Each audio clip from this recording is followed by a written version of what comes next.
Assalamualaikum warahmatullahi wabarakatuh.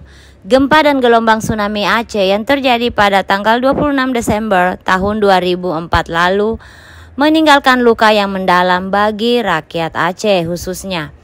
Kejadian pada hari Minggu pagi itu membuat para korbannya masih mengingat jelas bagaimana gelombang tsunami Aceh meluluh lantakkan rumah hingga ratusan ribu korban jiwa.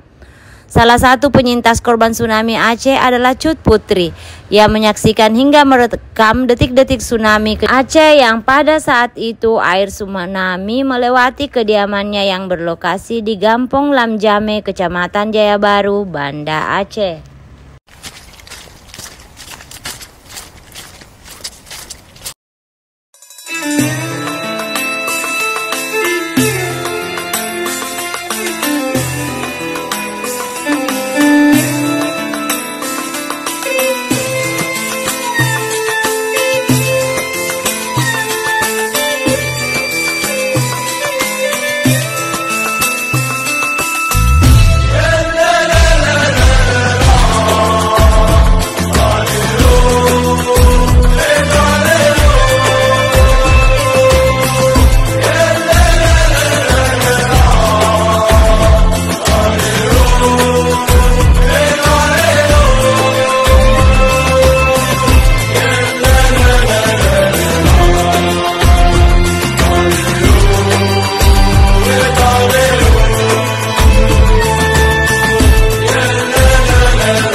Ini pintu teras waktu itu sudah dalam keadaan terbuka karena orang-orang yang lain, keluarga yang lain sudah duluan naik, sudah berada sebagian di teras sebelah sini, sebagian di teras sebelah sana.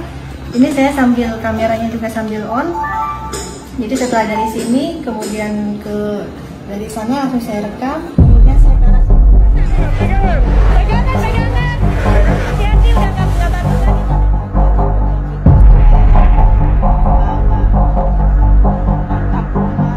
Dari sini saya tarik sana.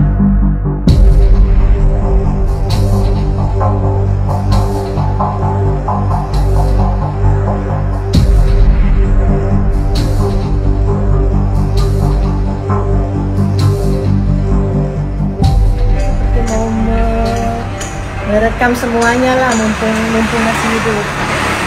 Jadi di tengah-tengah tsunami itulah kenapa saya terfikir berniat untuk merekam, karena saya pikir memang tidak semua orang punya kesempatan ditakdirkan berada di atas begini, kemudian bisa melihat ada kebesaran Allah.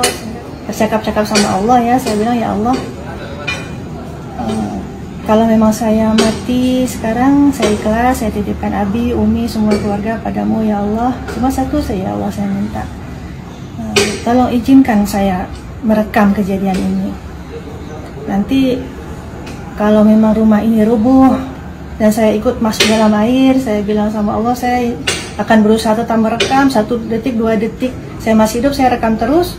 Kemudian saya masuk dalam air tergulung-gulung, kemudian saya akan terus merekam sampai saya mati. Kemudian saya titip sama Allah, ya Allah, kemudian sampaikan pada dunia, agar dunia tahu betapa maha besarnya Engkau. Jadi terserah mau mati mau apa hari ini, terserah Allah mau ambil apapun, yang penting tolong selamatkan kaset ini, tolong kabarkan berita tentang kebesaranmu ya Allah. Pakai kuda-kuda supaya posisinya yang tenang, gambarnya tidak terlalu bergoyang. Beberapa menit kemudian air itu setelah gelombang pertama menerpa, kemudian surut kembali ke laut ke arah sana. Terlihat semua barang, orang, pepohonan itu terbawa, tertarik sama air. Ada satu ibu-ibu di atas kasur di sini, kan lewat di sini. Cuma terlalu jauh, tidak bisa kita raih ya. Beliau lewat di atas kasur, cuma menengok ke arah kita. Kita terdiam, ibu itu terdiam dan cepat. Tapi cuma bilang, ibu, mohon maaf ibu, kita tidak bisa bikin apa-apa. Ingat Allah, ibu meratib, meratib. Namanya beliau terduduk di kasur tuh sambil meratib seperti tenang. Jadi beliau tuh di atas kasur tertarik ke arah laut. Itu air surut, dan air surut tuh cepat sekali. Terpaan air datang itu seperti sama cepatnya dengan air surut. Jadi memang cepat sekali tertarik airnya.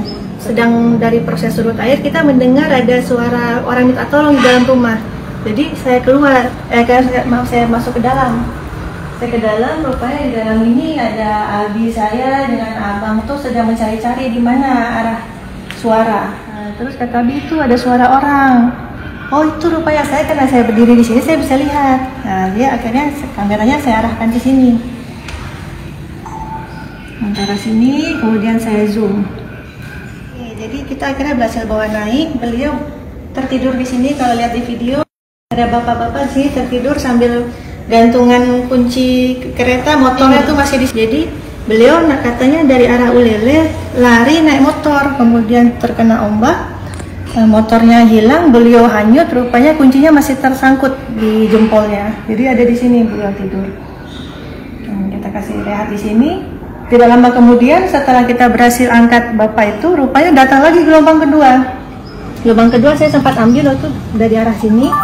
Kita dari sini setelah gelombang pertama datang, kita sampai bisa melihat pantai. Sebenarnya rumah ini terletak kira-kira sekitar 1 km dari pantai. Sebenarnya kita di sini tidak bisa melihat ke arah pantai. Seperti lihat sekarang ini kan sudah penuh dengan rumah-rumah.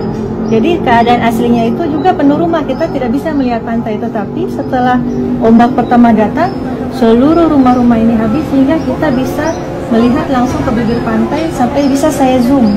Bahkan kalau diperhatikan saya ke arah sini, kemudian saya zoom ke arah laut. Laut ke sana itu sampai kelihatan jalan ke arah Lamanyang, ke arah sana sampai kelihatan. Padahal aslinya sebenarnya tidak bisa kelihatan.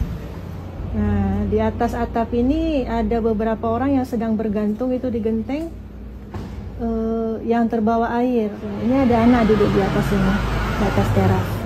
Anak itu sebenarnya setelah tsunami mereda, kami panggil karena dia panggil pengen ke rumah kita, karena rumah kita kan mungkin lebih rame ya. Jadi setelah kita selamatkan situ, anak itu cerita dia pergi dengan naik motor dengan bapaknya lari, kemudian bapaknya terkena ombak, anaknya juga terkena ombak, kemudian dibawa sama air ke arah rumah itu. Habis itu dia bergantung ke teras itu terus naik menyelamatkan diri. Kemudian pas datang ombak kedua, akhirnya dia naik lagi ke atas atap lebih tinggi. Jadi kita dari sini bilang deh